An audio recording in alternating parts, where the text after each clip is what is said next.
మనందరి జీవితంలో కూడా ఒక కర్మ సిద్ధాంత సూత్రం ఉంటుంది. ఆ కర్మ సిద్ధాంత సూత్రాన్ని మన జీవితంలో మనం ఎలా పాటించాలి, మనం ఆ కర్మ సిద్ధాంత సూత్రానికి చిక్కకుండా ఎట్లా ఉండాలో బాబా మనకు నేర్పిస్తారు. సాధారణంగా మనం అనుకుంటాము, ఈ జన్మలో మనం రకరకాల వ్యాపారాల్లో ఉన్నటువంటి వాళ్ళము. ఈరోజు నేను పలానా వ్యక్తి దగ్గర ఆశించిన దానికంటే ఎక్కువ రాబట్టుకున్నాను, లేకపోతే మనకు దక్కాల్సిన దానికంటే కూడా ఎక్కువ నేను తీసేసుకున్నాను, లేకపోతే ఇతరులకు ఇచ్చేటువంటి దాంట్లో నేను వారిని మభ్యపెట్టి కొసరి నేను కొంచెం ఉంచేసుకున్నాను అని చెప్పి మనం అనుకుంటాం. కానీ ఇదే కర్మ సిద్ధాంతము మనల్ని వెంటాడుతూ ఉంటుంది. ఎందుకంటే ప్రతి ఒక్కరి జీవితంలో కూడా మనకు ఆశ అనేటువంటిది ఉంటుంది. ఆశ ఏంటంటే మనం ఇచ్చేటప్పుడు తక్కువగా ఇవ్వాలని, తీసుకునేటప్పుడు ఎక్కువగా తీసుకోవాలనేటువంటి బుద్ధి ఎప్పుడూ కూడా మన మనసులో ఉంటుంది. అదే కర్మ సిద్ధాంత సూత్రం అంటారు. మనం ఎంతైతే పుణ్యాన్ని సంపాదించుకుంటామో మరు జన్మలో అదే పుణ్యాన్ని మనం అనుభవిస్తూ ఉంటాం. ఇది కర్మ సిద్ధాంతం. ఎందుకంటే చాలామంది మన జీవితంలో చేసేటువంటి తప్పుల వల్లనే మనం మరు జన్మలో ఫలితాన్ని అనుభవిస్తామనేటువంటిది కర్మ సిద్ధాంతం తెలియజేస్తుంది. శ్రీ సాయి సచ్చరిత 47వ అధ్యాయం మనకు గొప్ప పాఠాన్ని నేర్పిస్తుంది. అంటే నీ జీవితంలో నువ్వు ఎంత ధర్మబద్ధంగా ఉండాలి, నీకు భగవంతుడిచ్చినటువంటి ఒక అవకాశాన్ని దుర్వినియోగపరుచుకుంటే నీకు మరు జన్మలో ఎటువంటి గతులు ప్రాప్తిస్తాయనేటువంటిది 47వ అధ్యాయం తెలియజేస్తుంది. ఈ 47వ అధ్యాయం నిజానికి చాలా చిన్న పిల్లలకు చెప్తే అది ఎంతగా వాళ్ళ జీవితానికి ఉపయోగపడుతుందంటే, ఇటువంటివి మన పాఠ్యాంశాల్లో ఉండవు, ఇటువంటివి మన పాఠ్యాంశాల్లో ఉండాలి. ఎందుకంటే మనము ఇతరులను ఎవరినీ కూడా మోసగించకూడదు. ఎంత డబ్బు సంపాదించినా సరే లోభత్వం అనేటువంటిది ఉంటే ఆ జన్మకు ఏమాత్రం కూడా సార్థకత ఉండదు అనేటువంటి విషయాన్ని 47వ అధ్యాయం తెలియజేస్తుంది. ఒకరోజు బాబాగారు ద్వారకామయ నుంచి అలా షిరిడి పరిసర ప్రాంతాల్లో వారు విహరిస్తూ ఉంటారు. ఎందుకంటే వారు షిరిడీకి వచ్చినటువంటి తొలినాళ్లలో ఎక్కువగా ద్వారకామయలో కూర్చునేటువంటి వారు కాదు, షిరిడి పరిసర ప్రాంతాల్లో ఎక్కువగా వారు సంచరిస్తుండేటువంటి వారు. అటువంటి సమయంలో ఒకరోజు ఉదయాన్నే పలహారం ముగించుకున్న తర్వాత ఒక కాలువ గట్టు ఉన్నటువంటి ప్రాంతానికి వెళ్ళి బాబా కూర్చొని ఉంటారు. బాబా అక్కడ కూర్చొని ఉండడం చూసినటువంటి ఒక వ్యక్తి దగ్గరికి వచ్చి, బాబా ఇలా ఒంటరిగా వచ్చారేమిటి, మీరు ఒంటరిగా రావడానికి గల కారణం ఏమిటి, మా ఇల్లు పక్కనే, వెళ్ళి అక్కడికి వెళ్ళి చిలుం తాగి రొట్టె పప్పు తిని అప్పుడు మీరు మళ్ళీ ద్వారకామాయికి బయలుదేరుదురు, మీరు రండి అని అంటారు. లేదు కాసేపు ఇక్కడ కూర్చోవాలని ఉంది నాకు, నేను కూర్చుంటాను అని చెప్పి బాబా అక్కడ కూర్చున్నగానే వచ్చినటువంటి ఆ వ్యక్తి చిలుం వెలిగించి బాబాకి ఇస్తాడు. బాబా చిలుం పీలుస్తుండగా ఆ కాలువ కింద కప్ప అరుస్తూ కనిపిస్తుంది. సాధారణంగా కాలువ అంటే కాలువ దగ్గర కప్పలు ఉండడం అనేటువంటిది చాలా సహజమైనటువంటిది. ఆ సహజమైనటువంటి అరుపు కాదది, కప్ప ఆర్తనార్థం చేస్తూ ఉంది. బాబా అక్కడ కూర్చొని చిలుం పీలుస్తుండగా ఆ వ్యక్తి వెళ్ళి కాలువ దగ్గరికి వెళ్ళి చూస్తాడు. చూస్తే ఒక సర్పము కప్పను పట్టుకొని ఉంటుంది. కప్ప ఆ పాము నోట్లో ఉంటుంది.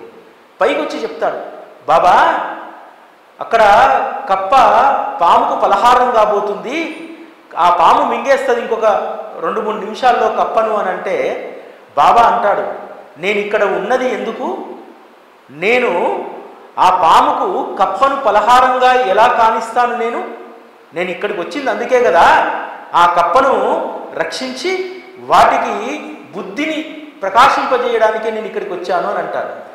సరే అని చెప్పి మళ్ళీ కుతూహలంతో వెళ్ళి ఆ బాటసారి వెళ్ళి కాలువ దగ్గర చూస్తాడు. చూస్తే భయంకరమైనటువంటి సర్పము పెద్ద నోరేసుకొని ఉంటుంది. కప్ప కూడా తక్కువేం లేదు, అది కూడా చాలా పెద్దగా ఉంటుంది. పైకి వచ్చి చెప్తాడు, బాబా ఆ సర్పము చాలా క్రూరంగా ఉంది, చూడడానికే భయానకంగా ఉంది, తప్పకుండా కప్పను మింగేస్తుంది అని అంటాడు. అనగానే బాబా అంటాడు, ఒరే వీరభద్రప్ప, ఇంకా నువ్వు పాత శత్రుత్వాన్ని మానలేదా? ఆ బసవప్ప ఏం ద్రోహం చేశాను నీకు? ఆ బసవప్పను ఇప్పటికైనా వదిలేయవా? అయినా సరే మీరు ఒకరు కప్పగా ఇంకోరు సర్పయోగంలో ఉన్నప్పటికీ కూడా మీ బుద్ధులు ఇంకా మారలేదా అని అంటాడు. వెంటనే సర్పము ఆ కప్పను వదిలేస్తుంది. కప్ప ప్రాణాలను బిగబెట్టుకొని ఆ నీటిలో పడి పారిపోతుంది. ఏమిటి కప్ప కథ, ఏమిటి పాము కథ? ఎవరి వీరభద్రప్ప, ఎవరి చెన్నబసవప్ప? వీరిద్దరూ కూడా పూర్వజన్మలో వారు ఏర్పరచుకున్నటువంటి శత్రుత్వం మూలంగా ఎన్ని జన్మలు ఎత్తినా సరే శత్రువులుగానే ఉండిపోతారు. అంటే ఇక్కడ మనం గుర్తుపెట్టుకోవాల్సింది ఏంటంటే, మన జీవితంలో శత్రుత్వం అనేటువంటిది అస్సలు ఉండకూడదు. ఉంటే నీ జన్మ పరంపర ఎలా ముందుకెళ్తుందో నీతో పాటు ఆ శత్రుత్వం కూడా అదే నీతో పాటు కలిసి వస్తుంది.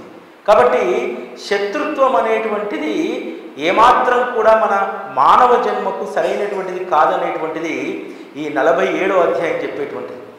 వీరిద్దరూ క్రితం జన్మలో ఎక్కడ పుట్టారు, ఏం చేశారు అనేటువంటి విషయాన్ని అక్కడ ఉన్నటువంటి ఆ వ్యక్తి బాబాని అడుగుతారు. బాబా ఆ వృత్తాంతం అంతా తెలియజేస్తారు. ఒక గ్రామంలో శిథిలమైనటువంటి శివాలయం ఉంటుంది.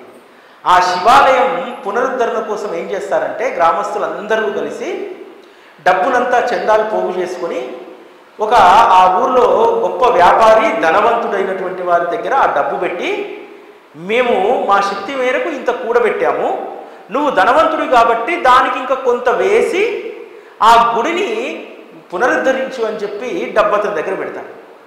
రోజులు గడిచిపోతున్నాయి, నెలలు గడిచిపోతున్నాయి, గుడి మాత్రం పునరుద్ధరణ జరగట్లేదు.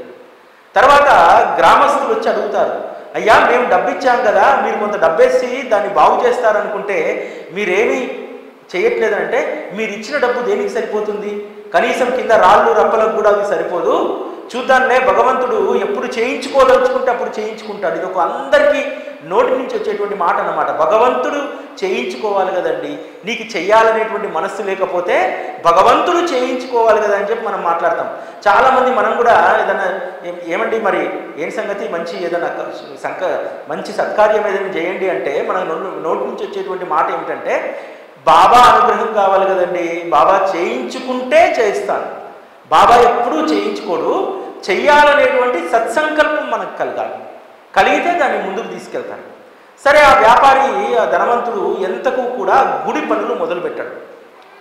ఆ ధనవంతుడి యొక్క భార్య స్వప్నంలోకి పరమేశ్వరుడు వచ్చి చెప్తాడు, అమ్మా నీ భర్త ఇలానే చేస్తూ ఉంటాడు కాబట్టి నువ్వు గోపురాన్ని కట్టించేటువంటి పనిని చూడమ్మా అని చెప్తే భర్త దగ్గరికి వెళ్ళి చెప్తుంది, అయ్యా ఊరు వాళ్ళందరూ డబ్బులు ఇచ్చారు కదా, మరి ఆ డబ్బులతోటి మనం ఎందుకు శివాలయాన్ని పునరుద్ధరించట్లేదు? సాక్షాత్తు భగవంతుడు నా స్వప్నంలోకి వచ్చి చెప్పాడు ఈ పునరుద్ధరణ కార్యక్రమం చేయమని చెప్పి అని అంటే, పరమ లోభి కదా ధనవంతుడు అంటాడు, ఆ స్వప్నం వస్తే నాకు రావాలి, చెప్తే నాకు చెప్పాలి భగవంతుడు, ఇటువంటి స్వప్నం కట్టుకథలు నాకు చెప్పొద్దు అని అంటాడు. మరికొన్ని రోజుల తర్వాత మళ్ళీ శంకరుడు ఆవిడ స్వప్నంలోకి వచ్చి చెప్తాడు, నీ భర్తతో నీకు సంబంధం లేదు, నీవు నీ సొంత డబ్బును వెచ్చించి నువ్వు ఆ గుడిని పునరుద్ధరించు, నీలకంఠుడు అందకు 100 రెట్లు నీకు ఇస్తాడని చెప్తాడు. తను బాగా ఆలోచించుకుంటుంది, ఈ లోబి అయినటువంటి భర్త డబ్బు తీయడు అని చెప్పి తన తల్లిగారు తనకు పెట్టినటువంటి నగలన్నింటినీ కూడా తీసి తన భర్త వద్దకు వెళ్ళి చెప్తుంది, నువ్వు ఏమైనా చేసుకో, నువ్వు వడ్డీ వ్యాపారం చేస్తావు కదా, ఈ నగలు తీసుకో, ఇది స్త్రీధనం, నా తల్లిగారు ఇచ్చినటువంటిది, దీనిపై నీకు హక్కు లేదు, నువ్వు దీన్ని తీసుకొని నాకు డబ్బునిస్తే నేను గుడిని పునరుద్ధరిస్తానంటుంది. ఆ లోబి ఎంత చతురుడంటే ఒక్క క్షణంలో ఎంత గొప్ప ఆలోచన చేస్తాడంటే, సరే నేను ఈ నగలను తీసుకొని నీకు భూమిని ఇస్తాను, ఆ భూమి తీసుకెళ్ళి పూజారికి ధర్మకర్తకి ఇచ్చేస్తే ఆ భూమి అమ్మి వాళ్ళు పునరుద్ధరణ చేసుకుంటారంటారు. సర్లే వీడు ఏదో ఒకటి మంచి మాటే మాట్లాడిండు అని చెప్పి ఏం చేస్తుంది, నగలేమో 1000 రూపాయలు విలువ కలిగినటువంటి అప్పటికే వీడు ఎటువంటి భూమిని ఇస్తాడంటే దుబికి అనేటువంటి ఒక పేద మహిళ 100 రూపాయల అప్పు కోసం బంజరు భూమిని తిన దగ్గర తాకట్టు పెడుతుంది. ఆ భూమి పత్రాలు ఇచ్చేసి ఇది తీసుకెళ్లి గుడికి ఇపో అంటాడు. సరే, ఈ అమాగ్రాలైనటువంటి ఈమె ఏం చేస్తుంది, తీసుకెళ్లి పూజారికి ఇస్తే పూజారి కూడా సంతోషిస్తాడు. పోనీలే, అసలు గుడికి మాన్యం లేదు, భూమి వచ్చింది, ఇదే సంతోషం అని చెప్పి ఆ భూమిని తీసుకుంటాడు. గుడి మాత్రము అలానే ఉండిపోతుంది. ఒకరోజు ఆ గ్రామంలో విపరీతమైనటువంటి వర్షంతో కూడినటువంటి పిడుగులు పడతాయి. ఆ పిడుగులు పడి ధనవంతుడి భార్య, దుబికి వీళ్ళందరూ కూడా మరణిస్తారు. మరొక జన్మలో వీళ్ళందరూ కూడా మళ్ళీ ఈ భూమిపైన మానవ జన్మ తీసుకుంటారు. ఈ ధనవంతురాలి భార్య ఆ శివాలయం గుడి పూజారి ఇంట్లో ఆడబిడ్డగా పుడుతుంది. ఆమెకు గౌరీ అని పేరు పెట్టుకుంటారు. ఈ ధనవంతుడు మధురాయి ప్రాంతంలో ఒక పేద బ్రాహ్మణ కుటుంబంలో పుట్టి రోజు భిక్ష చేసుకొని అడుక్కు తినేటువంటి స్థితిలో ఇతను ఉంటాడు. ఇతనికి వీరభద్రప్ప అని పేరు పెడతారు. ఎవరైతే ఆ భూమి కలిగినటువంటి దుబికి ఉందో ఆ దుబికి అదే గ్రామంలో ఒక గొప్ప సంపన్న కుటుంబంలో, ఆలయ ధర్మకర్త కుటుంబంలో అతను జన్మిస్తాడు. అతనికి బసవప్ప అని పేరు పెడతారు. మళ్ళీ 3 క్యారెక్టర్స్ 3 జన్మల్లో వచ్చాయి. ఒకటి ధనవంతుడు భార్య గౌరీ, ధనికుడైనటువంటి వారు వీరభద్రప్ప, ఆ దుబికి పేద స్త్రీ ఎవరైతే ఆ భూమి ఉందో ఆ భూమి కలిగినటువంటి ఆవిడ బసవప్పగా అదే గ్రామంలో జన్మిస్తారు. మళ్ళీ కథ మొదలవుతుంది, చక్రం తిరుగుతుంది కదా. గౌరీ చాలా గొప్ప గుణవంతురాలు. గౌరీ వివాహం చేయాలని చెప్పి ఆ వివాహానికి సంబంధించినటువంటి సలహా తీసుకోవడానికి వారి తండ్రి బాబా దగ్గరికి వస్తారు. వచ్చినప్పుడు బాబా చెప్తాడు, మంచి గుణవంతుడైనటువంటి వాడు, ఈవిడతో రుణానుబంధం ఉన్నటువంటి వాడు తప్పకుండా దొరుకుతాడని చెప్తాడు. పేద బ్రాహ్మణుడైనటువంటి వీరభద్రప్ప ఊరూరు భిక్ష చేస్తూ ఈ గ్రామానికి వస్తాడు. వచ్చి ఆ పూజారి ఇంట్లో ఉంటూ ఎంతో వారి యొక్క మన్ననను పొంది చాలా సంస్కారవంతుడిగా ఆ పూజారితో పాటు పనిచేస్తూ ఉంటాడు. తర్వాత ఒకరోజు ఆ పూజారికి ఆలోచన వస్తుంది, ఇతనికి నా కూతురునిచ్చి ఒక్కగానొక్క కూతురునిచ్చి చేస్తే ఇక్కడే ఉంటాడు, ఈ ఊర్లోనే పని చేసుకుంటాడు, ప్రయోజకుడు అవుతాడని చెప్పి ఆ సలహా తీసుకోవడానికి మళ్ళీ బాబా దగ్గరికి వెళ్తారు. వెళ్తే బాబా తప్పకుండా వివాహం చేయమని చెప్తాడు. వివాహం చేసిన తర్వాత వీరభద్రప్ప ఎప్పుడూ బాబా దగ్గరికి వచ్చేవారు. ఎందుకంటే పూర్వజన్మ వాసనలు పోవు కదా. పూర్వజన్మలో పిసినారి, అందులో ధనవంతుడు, బాగా డబ్బును చూసినటువంటి వాడు. ఆ డబ్బు ఖర్చు పెట్టేవాడు కాదు, కానీ ఆ డబ్బును చూసి మురిసిపోయేవాడు. ఎప్పుడూ బాబా దగ్గరికి వచ్చి అడిగేటువంటి వాడు, బాబా ఈ సంసారాన్ని మోయలేకపోతున్నాను, ఈ అత్యవసర సంపాదనతోటి నేను సంసారాన్ని ముందుకు తీసుకెళ్ళలేకపోతున్నాను, మీరు అనుగ్రహిస్తే నేను ధనవంతుని అవుతాను, మీ అనుగ్రహం కావాలి.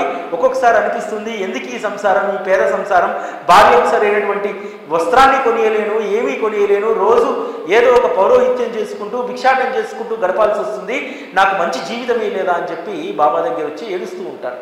ఎందుకంటే పోయిన జన్మలో అనుభవించినటువంటి ఆ వాసనలన్నీ ఉంటాయి కదా.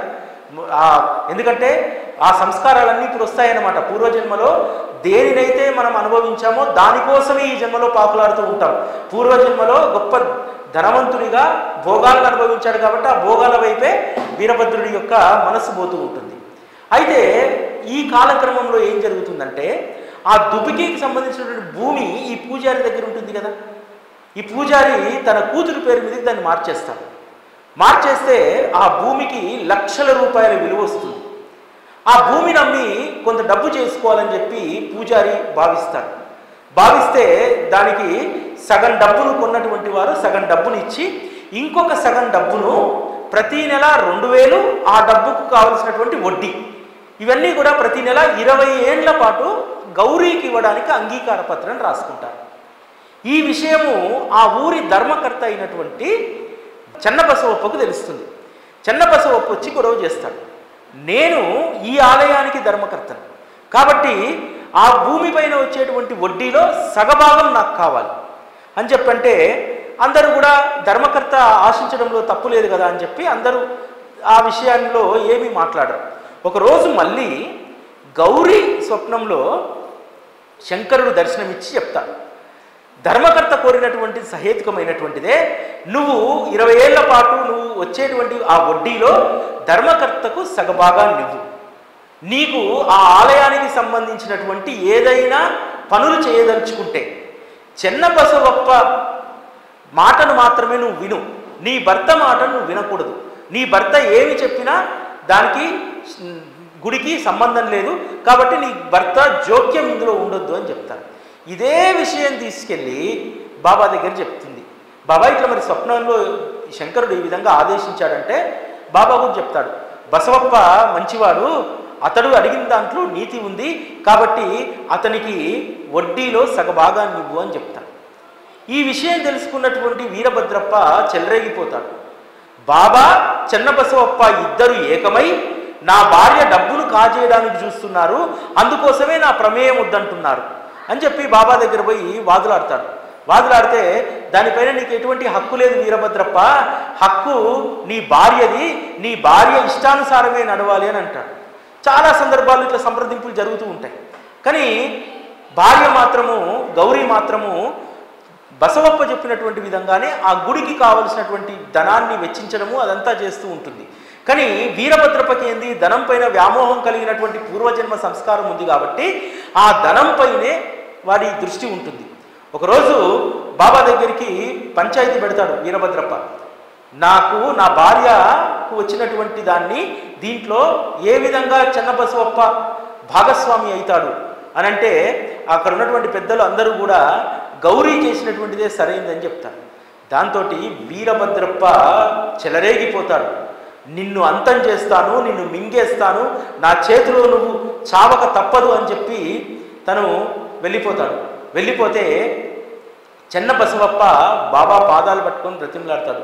బాబా, వాడు మూర్ఖుడు, క్రూరుడు, నన్ను చంపేలాగున్నాడు, వారి నుండి నువ్వే నన్ను రక్షించాలి అని అంటాడు. తప్పకుండా వీరభద్రప్ప నుంచి నీకు ఎట్టి పరిస్థితుల్లో కూడా ముప్పు ఉండదు అని చెప్పి చెప్తాడు. అలాగే ఆ జన్మలో ఎప్పుడూ కూడా వీరభద్రప్ప నుంచి ముప్పు వచ్చినప్పుడల్లా సరే బాబా కాపాడుతూ ఉన్నాడు. తర్వాత ఎప్పుడైతే మరజన్మలో కప్పగా వీరభద్రప్ప సర్పంగా జన్మించారో అయినా సరే ఆ శత్రుత్వం అనేటువంటిది పోలేదు. ఎప్పుడో బాబా ఇచ్చినటువంటి మాట, నిన్ను వీరభద్రప్ప నుంచి కాపాడుతాను అని చెప్పి చెన్నబసవప్పకు చెప్పినట్టుగా బాబా వారు ఎన్ని జన్మలెత్తినా సరే శత్రుత్వం పోలేదు.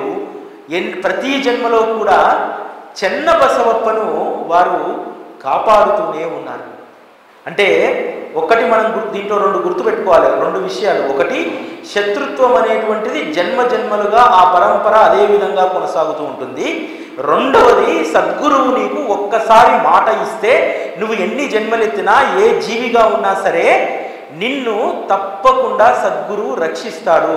ఆయన ఒకసారి చెప్పాడంటే ఎన్ని జన్మలు ఎత్తినా సరే తప్పకుండా వారి యొక్క రక్షణ ఉంటుంది. ఇందుకు మన జీవితాలే ఒక నిదర్శనం. ఎందుకంటే ఎక్కడో అందరితో పాటు సాధారణమైనటువంటి మానవులుగా ఈ భూమిపైన మనం పుట్టినప్పటికీ కూడా బాబా పైన మనకు ఒక ప్రత్యేకమైనటువంటి అనురాగం కలిగిందంటే అది వారితో ఉన్నటువంటి జన్మ జన్మల అనుబంధం అనేటువంటి విషయాన్ని మనం గుర్తుపెట్టుకోవాలి.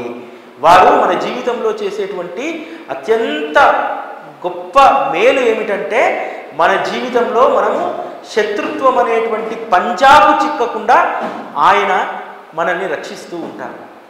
ఇక మనకు వచ్చే పైవారము మనకు బాబా గారి యొక్క మహాసమాధి ఉత్సవం జరగబోతుంది విజయదశమికి.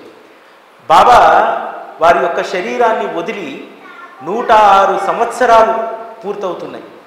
ఈ 106 సంవత్సరాల్లో ఆయన వద్దకు చేరినటువంటి ప్రతి ఒక్కరికి కూడా ఆయన ఎంత అద్భుతమైనటువంటి అనుభవాలు ఇచ్చారు. ఈరోజు బాబా పట్ల పెరుగుతున్నటువంటి మన భక్తి, శ్రద్ధ, ప్రేమకు అదొక నిదర్శనం. అయితే విజయదశమి రోజు మనము షిరిడీలో అద్భుతంగా అక్కడ సమాధి ఉత్సవం జరుగుతుంది. ఈసారి మనకు అక్టోబర్ 15 బాబా మహాసమాధి అయినటువంటి రోజు 1918 అక్టోబర్ 15 మంగళవారం మధ్యాహ్నం 2 గంటలకు. ఈసారి కూడా అక్టోబర్ 15 మంగళవారం వచ్చింది. మనం మామూలుగా విజయదశమి రోజు ఆ కార్యక్రమం ఉంటుంది, కానీ ఈ వరాల సాయి మందిరంలో ప్రత్యేకంగా 15వ తేదీ మంగళవారం రోజు బాబాకు పూల సమాధి ఇక్కడ నిర్వహించడం జరుగుతుంది. అదృష్టవశాత్తు ఏమిటంటే మేము విజయదశమి మహాసమాధికి ఆ ఉత్సవానికి అక్కడికి వెళ్తాం కాబట్టి వచ్చేటప్పుడు 13వ తేదీ మీ అందరికీ తెలుసు కదా, షిరిడీలో అద్భుతమైనటువంటి గులాబీలు ఉంటాయి. ఆ అద్భుతమైనటువంటి ఆ గులాబీలను తీసుకొచ్చి ఆ రోజు ఏ విధంగా అయితే దాస్గన్ మహారాజు హరినామాన్ని చెప్పుతూ బాబా సమాధిని పూలతో కప్పాడో ఆ విధంగా మనం మంగళవారం అందరం కలిసి బాబా గారికి మహాసమాధి ఘట్టాన్ని ఇక్కడ నిర్వహించుకుందాం. ఎందుకంటే తిథి ప్రకారం విజయదశమి, డేట్ ప్రకారం 15వ తేదీ కాబట్టి అక్టోబర్ 15 కాబట్టి ఆ రోజు ఇక్కడ ఆ ఘట్టాన్ని నిర్వహించుకుందాం. ఎట్లా ఉంటుందంటే ఆ అనుభూతి, బాబా అప్పుడే తమ శరీరాన్ని ఇక్కడ వదిలినట్టు, ఆ శరీరానికి మనము పూలతో సత్కారం చేస్తున్నట్టు. నిజంగా ఆ రోజు ఒక్కొక్కరి ఎవరి కంట కూడా నీళ్లు రానటువంటి వారు ఎవ్వరూ ఉండరు. అంత అద్భుతంగా సమాధి ఘట్టం ఇక్కడ జరుగుతుంది. కాబట్టి ఆ రోజు అందరూ రావడానికి ప్రయత్నం చేయండి. ఎందుకంటే బాబాకు తన భక్తులపైన ఎంత ప్రేమ అంటే, కాశీరాం షింపి అని ఒక దర్జీ ఉండేవారు షిరిడీలో. కాశీరాం షింపి బాబా వచ్చినటువంటి తొలినాళ్లలో బాబా చిలుము కావలసినటువంటి పొగాకు, బాబా కఫ్నీ, ఇవన్నీ కూడా కాశీరాం షింపి ఇచ్చేవారు. కేవలం కాశీరాం షింపి కుట్టినటువంటి ఆ కఫ్నీనే బాబా వేసుకునేవారు. ఎవరెంత బొంబాయి నుంచి కుట్టించుకొచ్చినా, పూణే నుంచి కుట్టించుకొచ్చినా వచ్చే కేవలం తీసుకొని పక్కన పెట్టేవారు. ఆ రోజు భక్తులు కాశీరాం షింపి ఇంటికి వెళ్ళి ఆ కాటన్ క్లాత్, బాబా ఒకటే రకమైనటువంటి వస్త్రాన్ని, ముతక వస్త్రాన్ని ధరించేవారు. ఆ వస్త్రాన్ని ఇస్తే కాశీరాం షింపి ఆ వస్త్రంతో బాబా కఫ్నీ గుట్టిస్తే ఆ కఫ్నీని మాత్రమే బాబా స్వీకరించేటువంటి వారు. ఒకరోజు ఎందుకు అనిపించిందో కాశీరాం షింపికి తెలియదు. ఎప్పుడు ముతకబడ్డతోటి కుట్టేటువంటి కాశీరాం షింపి ఒకరోజు ఆకుపచ్చ బట్టతోటి బాబా కఫ్నీని గుట్టి తీసుకొస్తాడు. తీసుకొస్తే బాబా దాన్ని చూసి నవ్వి తన బట్టల మూటలో కట్టిపెట్టాడు. 15 సంవత్సరాల్లో ఒక్కసారి కూడా ఆ కఫ్నీని వేసుకోలేదు, ఆకుపచ్చ కఫ్నీ. ఆఖరికి ఏం జరిగింది తెలుసా? బాబా గారి సమాధి సందర్భంగా బాబాకు అత్యంత ఇష్టమైనటువంటి 2 వస్తువులను వారి యొక్క సమాధిలో ఉంచాలనుకుంటారు. ఒకటి, వారు ఎంతో ప్రాణ సమానంగా చూసుకున్నటువంటి ఇటుక. రెండవది, కాశీరాం షింపి కుట్టి ఇచ్చినటువంటి ఆకుపచ్చ కఫ్నీని బాబా సమాధిలో పెడతారు. 2 బాబా వారి సమాధిలో గర్భంలో పెట్టుకున్నటువంటి పగిలిపోయినటువంటి ఇటుక, రెండవది కాశీరాం షింపి కుట్టినటువంటి ఆ ఆకుపచ్చ కఫ్నీ. ఎంత ప్రేమ ఉండి ఉంటుంది కదా. అంటే కాశీరాం షింపి చేసినటువంటి సేవకు ఏదో ఒకటి బాబా అనుగ్రహం ఇవ్వాలి కదా. అందుకు కాశీరాంకు గుర్తుగా ఆ కఫ్నీని తనతో పాటు తన సమాధిలో ఉంచుకున్నారు. బాబా సమాధి ఘట్టము మహాద్భుతమైనటువంటిది. ఎందుకంటే ఆ సమాధి ఘట్టంలో కూడా ఎంత గొప్ప పాఠాలు ఉంటాయంటే, బాబా సమాధి సందర్భంలో ఒక పరీక్ష. ఏం పరీక్ష అంటే, బాబా శరీరాన్ని వదిలారు, బాబానేమో బూటీవాడలోకి తీసుకెళ్ళమన్నారు. కానీ అక్కడ ఉన్నటువంటి మిగతా వాళ్ళందరూ కూడా, అమీర్ శక్కర్ లాంటి వాళ్ళు, బడే బాబా లాంటి వాళ్ళు గోల చేస్తున్నారు. అట్లెట్లా పెడతారు? బాబా సమాధిని ఆరు బయటనో పబ్లిక్ ప్లేస్లో పెట్టాలి, మీరు ఒక ప్రైవేట్ బంగ్లాలు ఎట్లా పెడతారని అంటే, లేదు బాబా నాతో చెప్పాడని చెప్పి ఆ ఊరి పెద్ద యొక్క మనమడు రామచంద్ర కోతేపాటిలు పట్టుబడతాడు. పట్టుబడితే ఈ అమీర్ శక్కరు బడే బాబా వెళ్ళి, వాళ్ళ తాత దాదాజీ అన్నమాట, కోతే అంటే చాలా పెద్ద భూస్వాములు, అక్కడ వెళ్ళి చెప్తాడు, మీ మనవన్ని నోరు మూసుకొని కూర్చోమనండి, మీ మనవడే ఇదంతా చేస్తున్నాడు, కాబట్టి మీ మనవడికి మీరు సర్ది చెప్పండి అంటారు. ఆ దాదా కోతే పాటిల్ రామచంద్ర కోతే పాటిల్ని పిలుస్తాడు. పిలిచి చెప్తాడు, నువ్వు గనక ఈ వ్యవహారంలో జోక్యం చేసుకోవద్దు, పక్కకు తప్పుకో. బడే బాబా అమీర్ శక్కర్ వారి ఇష్టానుసారం వాళ్ళు చేసుకుంటారు, నువ్వు అడ్డుపడొద్దు అంటాడు. లేదు, నాకు బాబా ఆఖరిగా చెప్పినటువంటి మాట, నన్ను తీసుకెళ్లి రాతివాడలో ఉంచండి అన్నాడు. బాబాను రాతివాడలో ఉంచేంత వరకు నా పోరాటం ఆగదు అని చెప్పి రామచంద్ర కోతే పాటిల్ పట్టుబట్టి ఉంటాడు.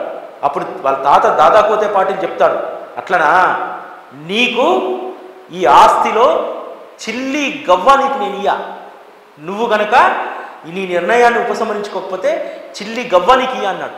సరే మంచిది, నీ ఆస్తి నీ దగ్గరే పెట్టుకోమని చెప్పి, అంతేకాదు తన రెండవ భార్య అప్పటికి తన తాతగారింట్లోనే ఉంటుంది.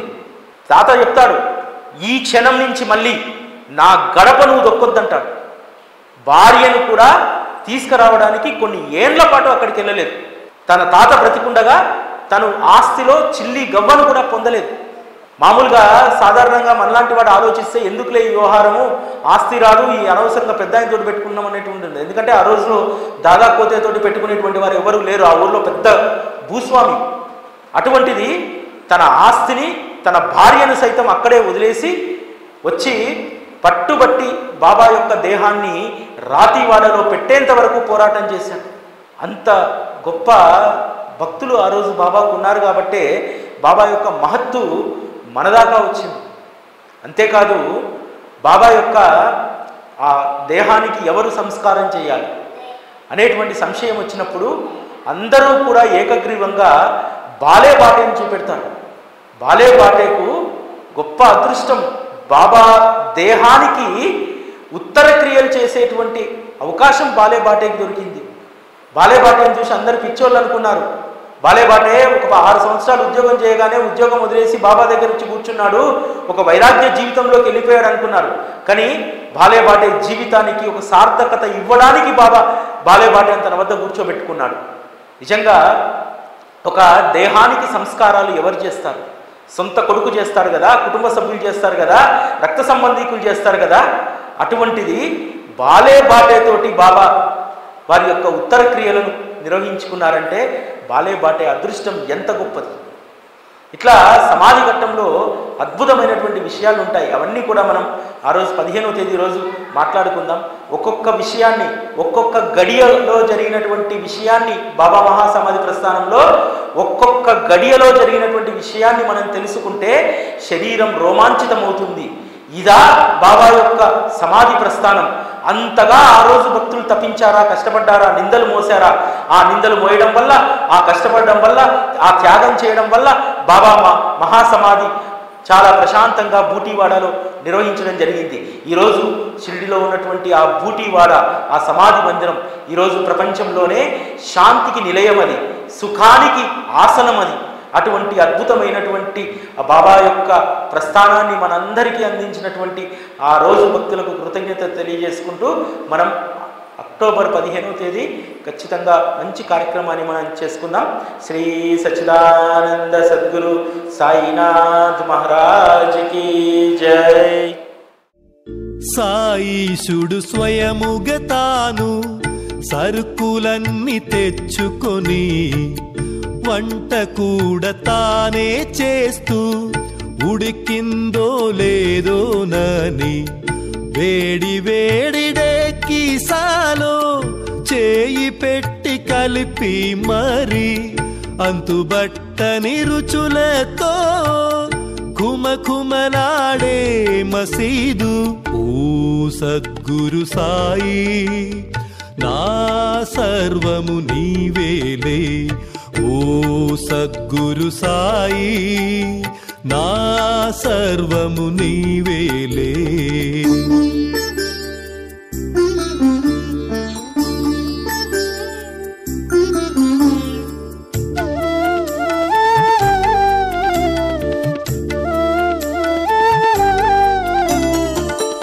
మహల్సాకు తాత్యాకు ముందుగా ప్రసాదమిచ్చి అందరికీ తానే అవుతూ వడ్డించేవారు సాయి.